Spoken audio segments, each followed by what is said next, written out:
Today on Straight Talk Africa, the 2018 FIFA World Cup is over and France is the new World Cup champions. The 5 African teams that participated in Russia, Nigeria, Egypt, Senegal, Morocco and Tunisia were knocked out in the preliminary rounds of the highly competitive soccer fiesta. We'll discuss the World Cup finale and have an in-depth look at the Confederation of African Football or CAF nations that competed in the global extravaganza. That's coming up next, right here on Straight Talk Africa. Hello, welcome to Straight Talk Africa, live from the Voice of America headquarters in Washington. I'm Peter Clotty. Shaka Sali is on assignment. And hello to all of our viewers and listeners on the continent and elsewhere. I'm Heidi Adams-Fitzpatrick and I will be your social media reporter. Today we'll discuss the World Cup finale and have an in-depth look at the Confederation of African Football nations that competed in the global extravaganza.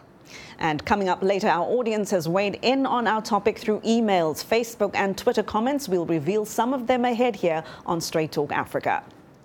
The 2018 FIFA World Cup wrapped up on Sunday with France winning the coveted cup. Hope for 5 African teams were dashed during the preliminary rounds in what viewers around the world agree was a highly competitive tournament. VOA's Esther Githui-Ewart has more. The 22nd FIFA World Cup is now history, and France is holding its head high as the clear winner, defeating Croatia with 4-2. Daniel Brown, a multimedia production specialist with VOA, reflects on the French win. They did an outstanding job. They played to their performance. They played to the form that they're in right now. They played at an extremely high level. Actually, when you're watching them play, they're playing in a fancy kind of mindset. They had these crazy passes. They actually had a lot of crazy good goals.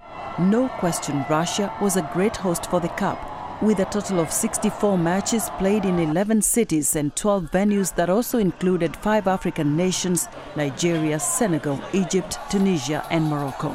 Unfortunately, they were all eliminated early on. So what went amiss? Baba Makeri is an international broadcaster with VOA's Hausa service. We always like the teamwork.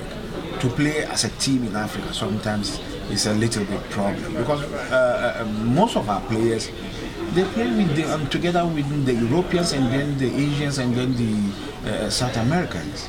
But unfortunately, when they come home, that is where the problem is. We can't play as a team.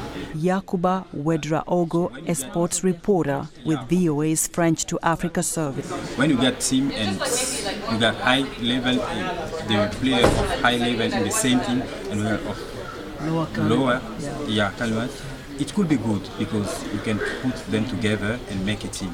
But most of African teams, when you look at them playing, you feel that they can begin an action, and at the end, maybe somebody miss his action, and everything went down.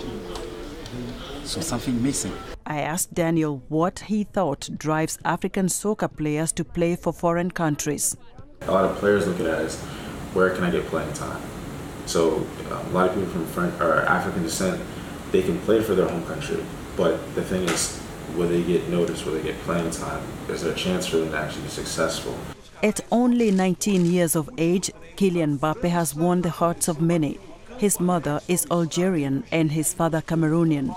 I mean, watching him play and all the excitement, and especially from African fans who say this is one of our own. Yep. Where do you see him in the next couple of years? I see him becoming the face of FIFA. Even though he plays for PSG, he has a lot to learn, a lot of skills to improve on. He can actually do a lot better with the team he has, the France team he has. He can be the captain of the team now in the next 4 years. And in the next 8 years, I can see him winning another FIFA World Cup. The U.S. is expected to co-host the 2026 World Cup alongside Canada and Mexico.